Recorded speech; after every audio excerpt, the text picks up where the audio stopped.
What's up, That Dawson has no break. Do Canadians know their own films? Originally, this video was supposed to be me explaining the basics of Canadian film, and it still is. But the more I researched it, the more I realized that the Canadian film industry is kinda hot trash compared to other countries.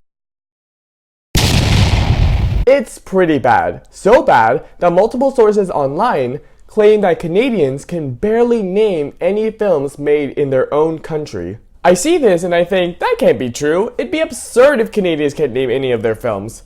Then I think about it for like 8 seconds and I go, holy crap, I can't name a single Canadian film. This immediately piqued my interest, and being a Canadian myself, I had to see if this statement was true. I had the idea of doing a social experiment to find out if we Canadians know any of our own films. I went to my school and I asked 15 students and 10 teachers there if they can 1. Name 3 American movies, and 2. Name 3 Canadian movies.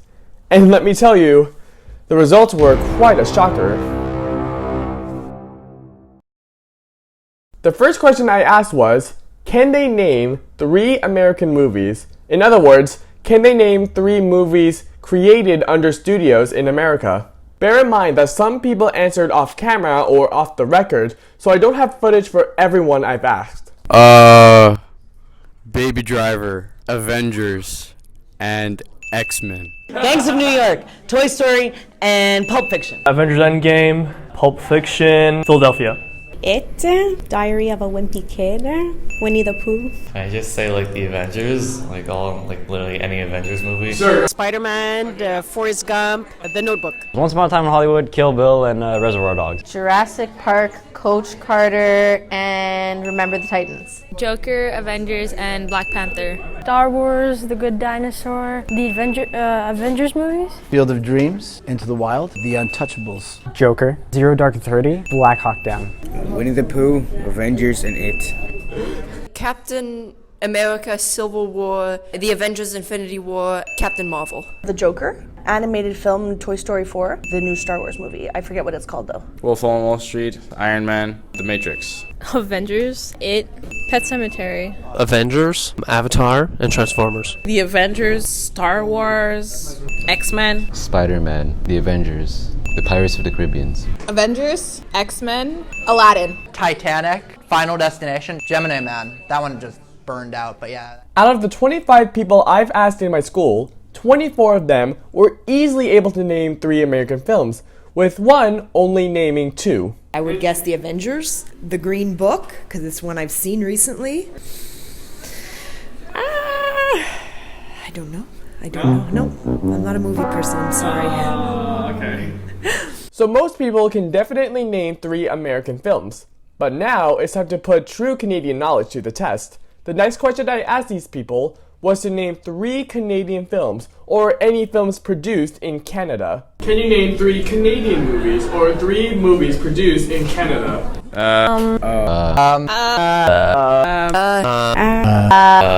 Absolutely not. Alright, thanks for the interview. No, I can't name one. No. Just no. École Polytechnique, Maurice Richard. Anything by, what's his name there? Oh, see, I have no names. Okay, so it's a story about a guy. Never mind. Slapshot. I'm not sure which ones are in Canada. Sorry. So you don't know any? No. Can you name any? No. No. I can't think of any. No? No. La Guerre des Tucs, Avomark Party, something like that. No. Alright, cool. Tell you right off the bat, absolutely not. No. Not a chance, I'm sorry. Is that it? You don't want to take a test? I don't even want to try, because I would fail. Bon Cop and Bad Cop, does that count? Ooh, that 154 movie we watched in French class last year. Nothing comes to mind. Oh, the French guy. What's his name? Xavier Dolan. He did Maman or something like that. Back up. Xavier Dolan. He's done 1,000,001, and that's all I got. No. No? No, not at all. Just straight up no? Yeah, no. I have no idea about Canadian movies.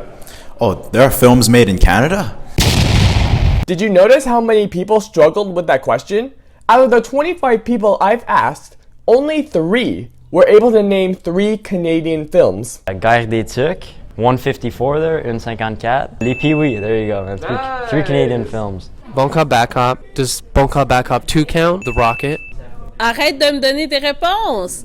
Crazy, 154, La Grande Séduction. That is insane! I never realized how little we know about our own films. But hold on, I hear you say. Those were just students and teachers in a high school. What about people that's out of school or just in the general public?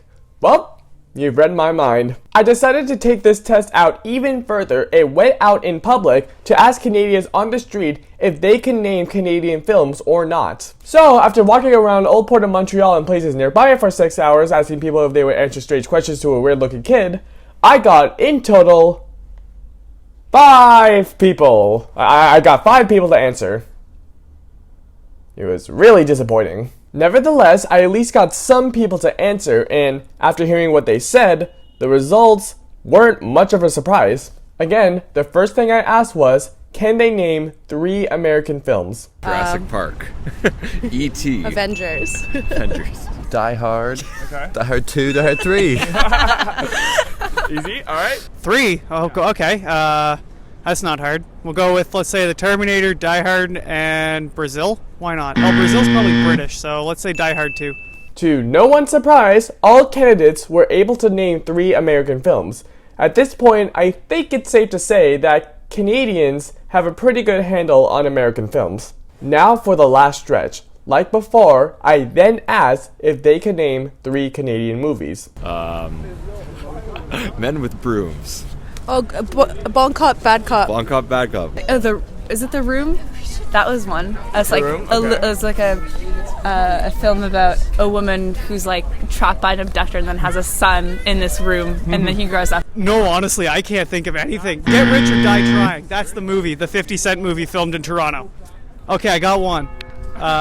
Get Rich or Die Trying. Out of the 5 people I've asked in public, not one of them were able to name 3 Canadian films. Admittedly, that's still a little shocking. Well, it's official. We now know that Canadians can't name Canadian films. But why?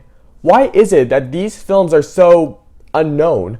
Why is it that Canada can't recognize the films they've created?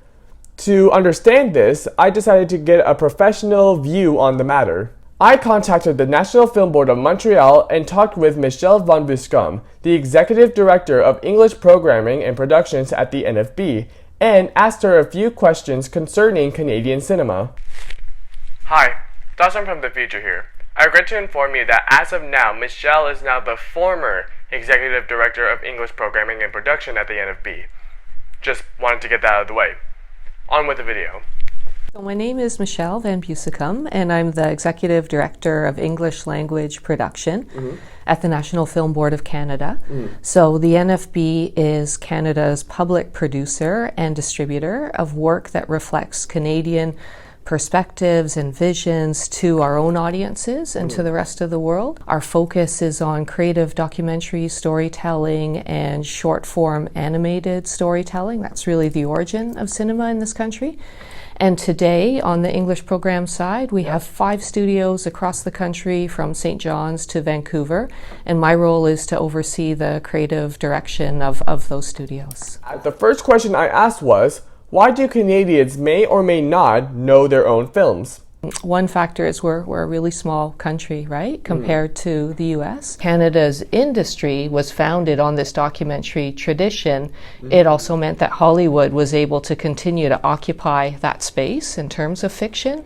Canada only really seriously starts to get into fiction in the 1960s. The resources for fiction filmmaking have always been so much less in Canada, and then the theatrical distribution networks are controlled very much by the states, which means that they're by the American industries, which means that there is less screen time available for Canadian films. It's a lot harder for Canadian films to get long runs in the theaters. Our filmmaking industry doesn't have the same marketing budgets that Hollywood does. It's a matter of scale.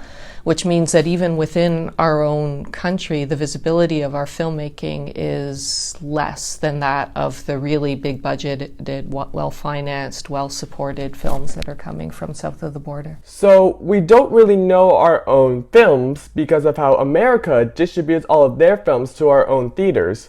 But then why are all of those films making their way to our cinemas? It's harder for the Canadian films to get a slot in the theaters. It's harder for them to have a longer run. Just the industry is set up that it's favoring the bigger players, and the Canadian players de facto are a lot smaller. They don't have the large studio backing. It tends to be more of a culture of independent filmmaking here. We don't have that studio kind of system. The fact that English Canada is so culturally similar to the U.S.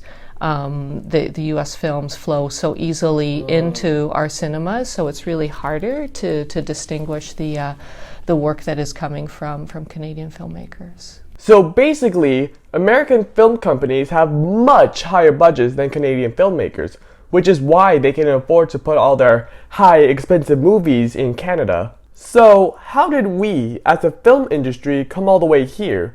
Well, I think to find the answer to that, we'll have to search into the history of Canadian film. So finally, to the point of this video, here is, I think, a brief and hopefully entertaining lesson of the history of Canadian films, from where it all started to now.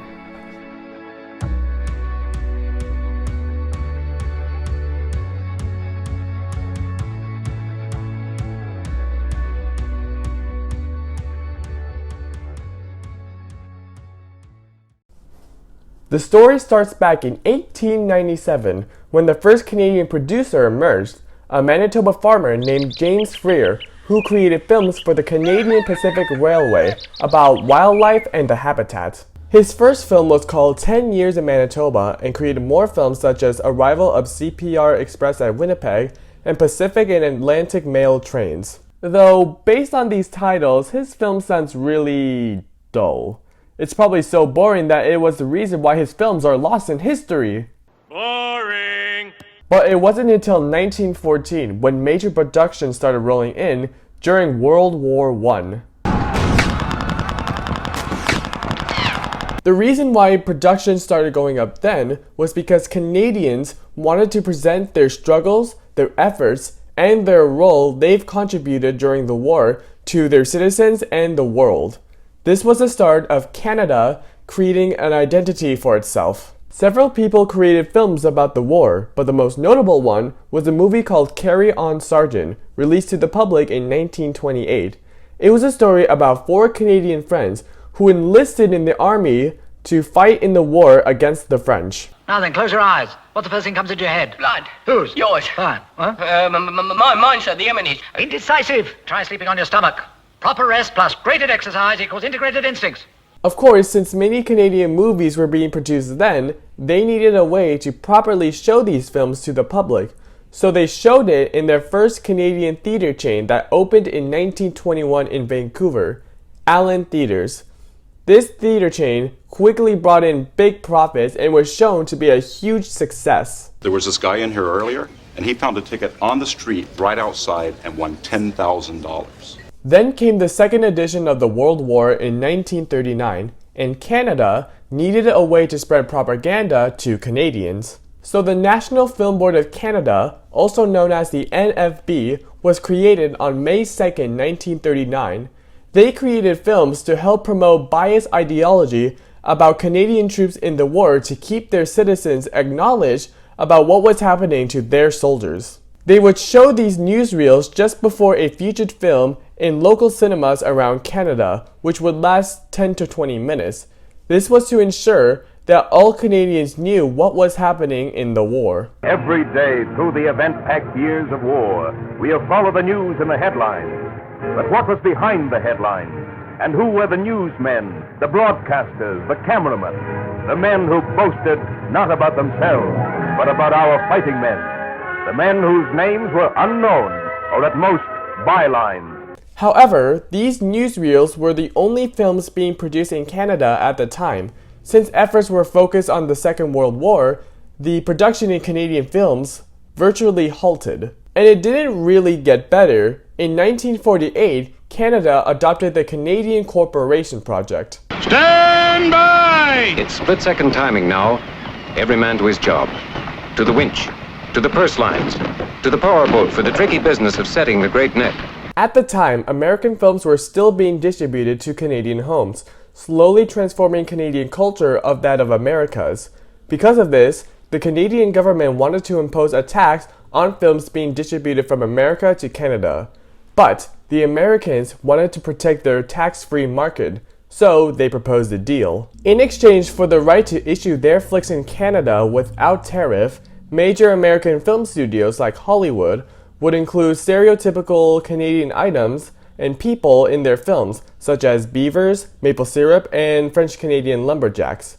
They suggested this action would dramatically increase tourist activities in Canada. Montreal, world's greatest inland seaport, 750 miles from the ocean, is a mixture of the old world and the new. The Paris of the North, Canadians proudly call it. With this new deal underway, American films flooded houses and cinemas in Canada. And, as America suggested, tourism in Canada had a big boom. They cited a 15% increase in American tourists visiting Canada. The project was deemed both a success to American and Canadian partners, but not to Canadian filmmakers. Well, this sucks. Because Canada was overwhelmed with shows from America, Canadian filmmakers had no way to compete with the vast majority of American films being presented. This led to pretty much zero production in films for the next 10 years.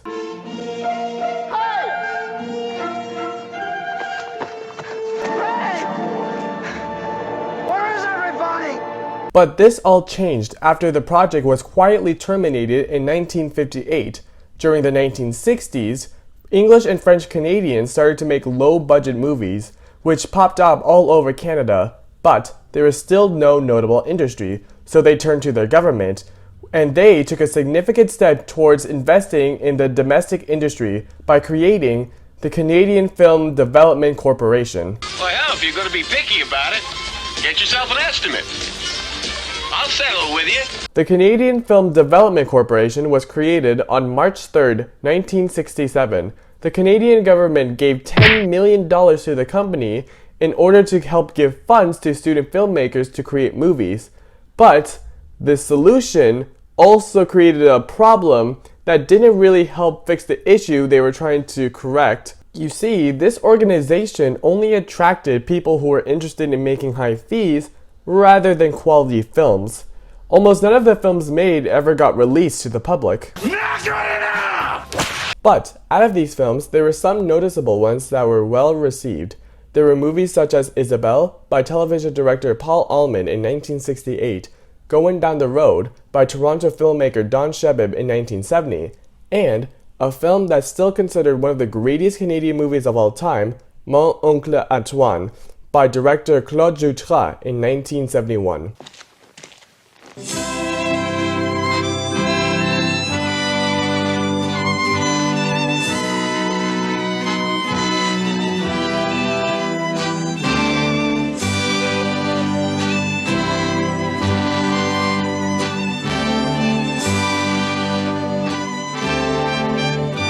This corporation still didn't do much to help fix the issue of publicity on Canadian films, and what Canada did in reaction to that didn't help much either. The next thing the federal government did was create a tax shelter, where investors were allowed to subtract 100% of their investment in Canadian films from their taxable income.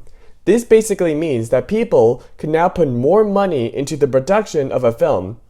This was the start of what was known as the tax shelter era, between 1975 and 1982. Hey, Mr. Elias, when are you going to move that stable? Mr. Elias! Thank you, David. I'll make your name famous in this city.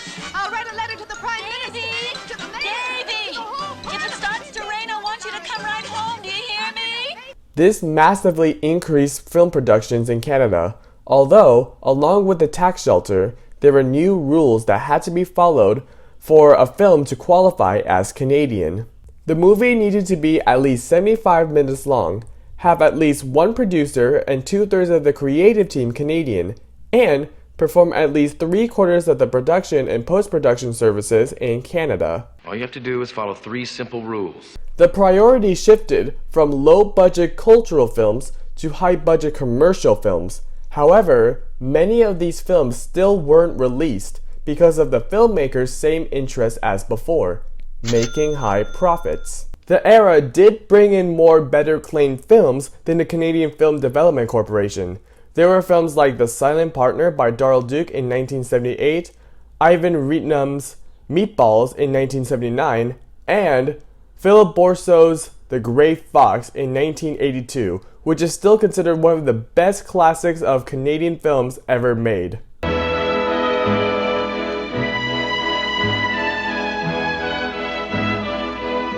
Although the movement was widely considered a failure, there was one thing the government learned from this. High-budget movies don't always equal great films. The thing is, most of the movies that did get distributed were low-budget projects, which was on average $2.5 million. Most high-budget movies were badly reviewed or never got released to the public. Bloodthirsty creatures that must be killed, or incarnations of absolute evil. At the end of the era, in 1982, the government lowered investors' taxable income investments down to 50%. The most positive outcome of the era was giving experience to young producers and directors on filmmaking in a growing industry, including Harold Greenberg, Peter O'Brien, and Garth Drabinsky. It gave a lot of people a place to start in their careers, and soon enough, original film cooperatives started popping up around the country.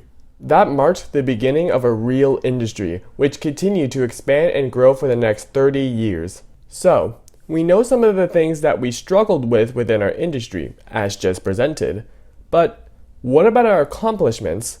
Like, what are the things that make Canadian films unique? I think we have like a unique tradition, which is so fascinating. Like, as I was saying, filmmaking in this country starts with the film board, and the foundational genres were documentary and animation. The film board set up a filmmaking tradition in Canada that was publicly based. Like, it was about public service. Okay. It's about that intersection between art and public service, like using art in terms of nation building, art in terms of promoting understanding between people from other parts of the country.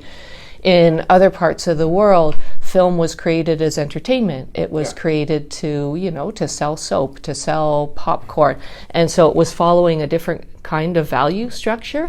But here, filmmaking started as, building understanding between people. So, our films are more cultural than commercial.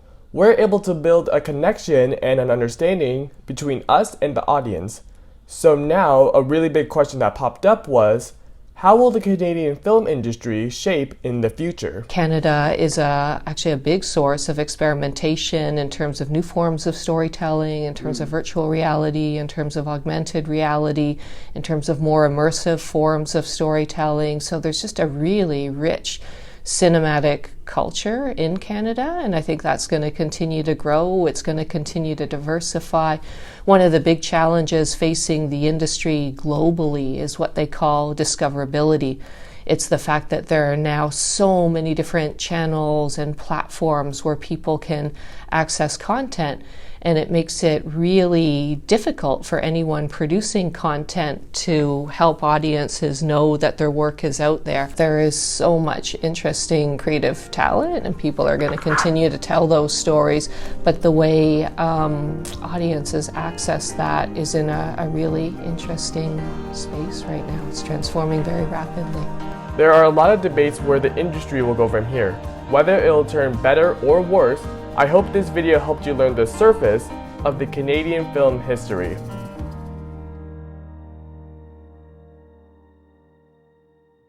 Before we go, there's still a lot of things I haven't covered about the Canadian film industry, so I'm gonna throw some extra knowledge I've come across at you. On July 26, 1986, before James Freer, Canada hosted its first public screening in Ottawa.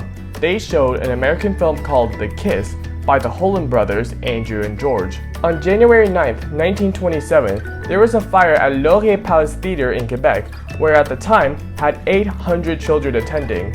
The fire killed 78 kids, and the Quebec government enforced a law that denied children 16 and under from attending commercial cinemas. though this was removed at the beginning of the Quiet Revolution on November 2nd, 1961. In the Canadian Corporation project, there was one other deal the Americans made to Canada. They also promised to distribute NFB films and Canadian travelogues in American theaters. However, this hardly had noticeable effects on Canadian cinema. In 1984, the Canadian Film Development Corporation changed its name to Telefilm Canada. What? Didn't know they were the same? Well, surprise! On March 20th, 1980, the first Genie Awards was held at Toronto's Royal Alexandra Theatre.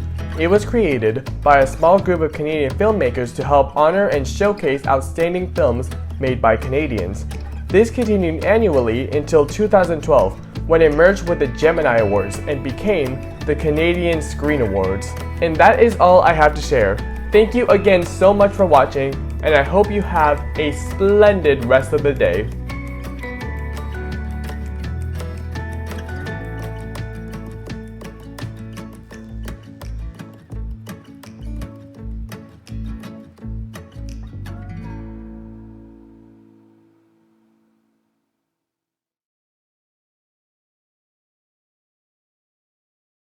See, you have been brainwashed by society. Canada does not make films. All films belong to America. Do I seriously just sound better like this? Like, have I just been doing this wrong the whole time?